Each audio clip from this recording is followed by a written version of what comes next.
Bonjour à tous. Je suis très heureux de vous accueillir à distance pour cette traditionnelle cérémonie des vœux et de conférences de presse en début d'année de l'ASN. Comme à l'habitude, je suis entouré des commissaires de l'ASN, du directeur général et des directeurs et des services qui pourront, avec moi, collectivement répondre aux questions que vous nous poserez. J'interviendrai de façon liminaire sur quelques points avant de répondre à vos questions. Mais avant de démarrer, je tiens, au nom du Collège des commissaires de l'ASN, à vous présenter nos meilleurs vœux pour l'année 2021, pour vous, pour vos proches, pour vos rédactions, en espérant sincèrement, pour nous tous, que l'année 2021 nous fasse oublier l'année 2020. Comme vous le savez, le bilan de la sûreté et de la radioprotection de l'année 2020 sera finalisé au printemps et présenté en mai prochain à l'OPEX. Il comportera alors des appréciations détaillées par exploitant et par domaine d'activité. Néanmoins, à ce stade, il ressort de l'année 2020 un constat général et 3 faits marquants dont la présentation permettra, il me semble, de délivrer quelques messages et d'ouvrir notre séance de questions-réponses. Le constat général pour 2020 est que la sûreté des installations nucléaires s'est maintenue dans l'ensemble à un niveau satisfaisant pour tous les exploitants et a même progressé en matière de rigueur d'exploitation, notamment chez EDF, dans un contexte particulier induit par la crise sanitaire. Quelques constats viennent cependant nuancer cette appréciation générale positive. Chez EDF, une régression dans la prise en compte de la radioprotection des travailleurs, déjà observée en 2019, mais qui s'est accentuée en 2020, et la persistance d'écarts affectant des matériels qui auraient remis en cause leur capacité à remplir leurs fonctions en cas d'accident. Je pense notamment au groupe électrogène de secours à moteur diesel. Chez Orano, des améliorations encore trop lentes pour certaines installations dans la prévention du risque incendie et dans les opérations de reprise et de conditionnement des déchets anciens. Et au CEA, des retards manifestes dans la mise en œuvre de sa stratégie de démantèlement des installations anciennes présentant les risques les plus élevés, sur lesquels l'Autorité de sûreté nucléaire et l'Autorité de sûreté nucléaire de défense s'étaient prononcées en 2019. Ces constats généraux s'accompagnent de 3 faits marquants. Tout d'abord, et bien évidemment, l'année 2020 a indéniablement été marquée par la crise sanitaire.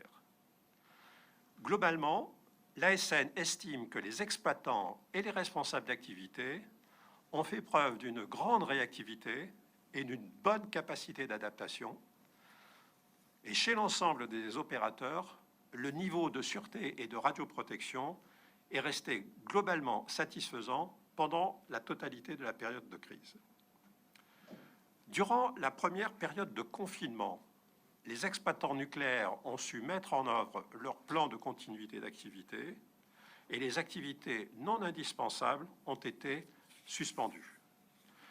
Les responsables d'activités du domaine nucléaire de proximité, notamment du domaine médical, ont su s'adapter et faire face à la situation de crise. L'ASN a surveillé de très près les conséquences immédiates de la crise.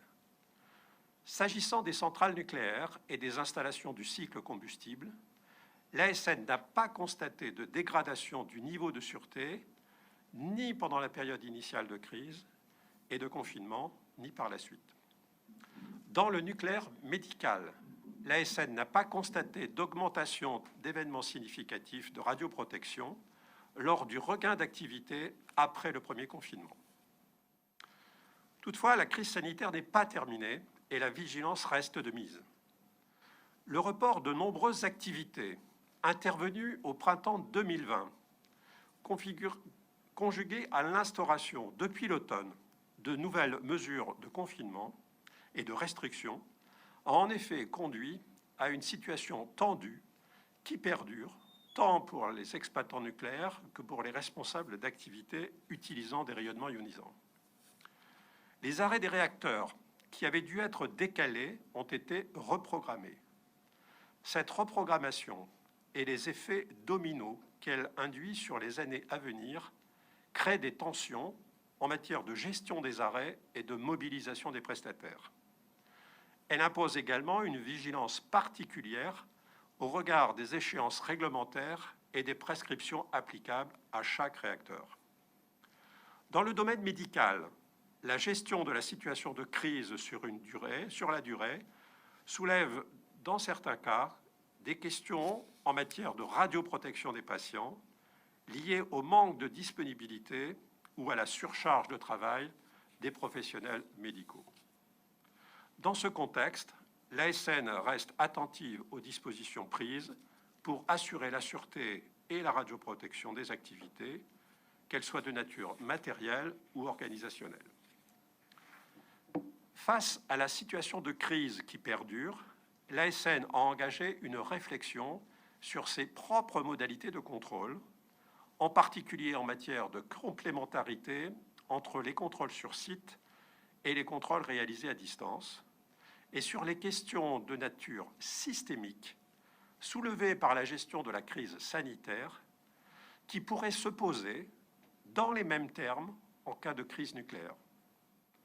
C'est le cas, par exemple, des relations de confiance des citoyens par rapport à l'expertise scientifique ou aux autorités et des conditions d'élaboration et d'acceptabilité sur le terrain des mesures contraignantes de protection des populations. Plus globalement, enfin, l'ASN estime que les premières analyses tirées de la situation de crise sanitaire confirment le besoin impératif qu'elle a régulièrement souligné d'entretenir une culture d'anticipation et de précaution chez l'ensemble des acteurs concernés par le nucléaire. Nous pourrons bien sûr y revenir si vous le souhaitez.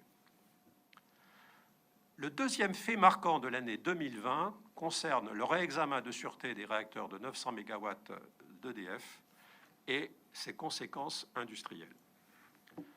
L'année 2020 a permis de progresser de manière significative dans l'instruction de la demande de poursuite de fonctionnement des réacteurs de 900 MW d'EDF et le projet de décision de l'ASN visant la partie générique de ce réexamen fait l'objet d'une consultation publique ouverte jusqu'au 22 janvier. L'ASN tirera bien entendu les enseignements de cette consultation pour faire évoluer son projet le cas échéant. À ce stade, l'ASN considère que les dispositions prévues par EDF, complétées par les réponses aux prescriptions formulées par l'ASN dans le projet de décision, permettront d'atteindre les objectifs du réexamen définis en 2016, après consultation du public, et de rapprocher le niveau de sûreté des réacteurs de 900 MW de celui des réacteurs les plus récents, comme l'EPR.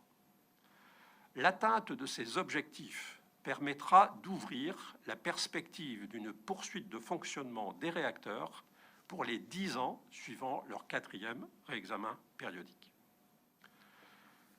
Comme le projet de décision le prévoit, et comme l'ont souligné les parties consultées jusqu'à présent, la réalisation des études complémentaires et la mise en place des modifications correspondant aux plus forts enjeux de sûreté doivent être une priorité pour EDF. Mais à ce stade, le point de vigilance principal concerne la capacité industrielle d'EDF et des intervenants de la filière nucléaire. Dans les 5 prochaines années, la filière nucléaire devra faire face à une montée en puissance significative des travaux indispensables à la sûreté des installations en exploitation.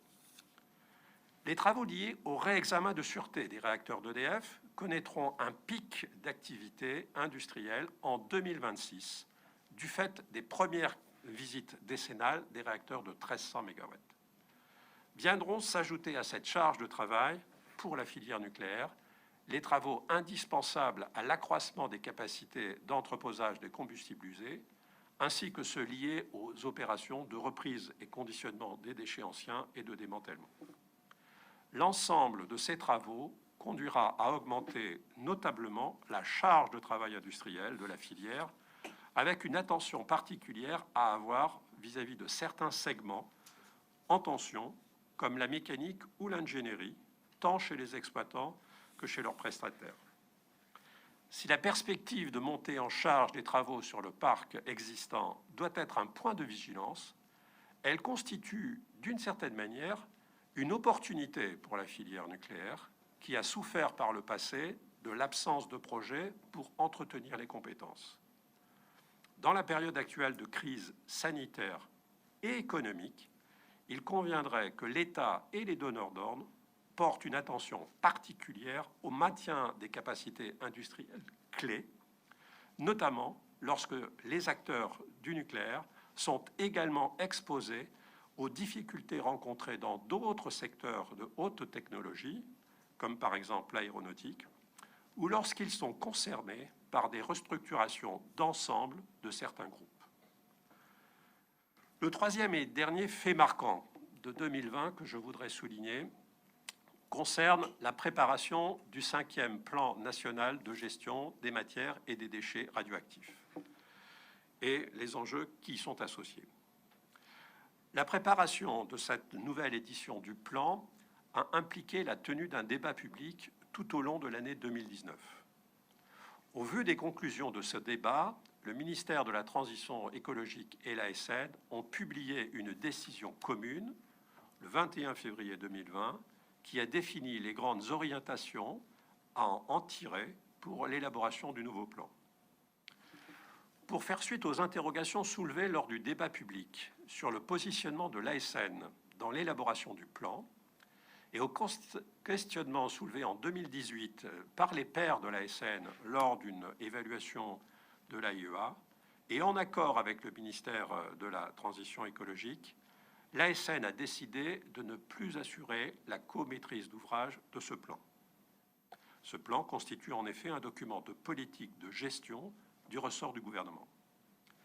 L'ASN a donc recentré son action sur l'évaluation de l'existence et le contrôle des filières de gestion des déchets et des matières radioactives afin de s'assurer qu'elles soient sûres.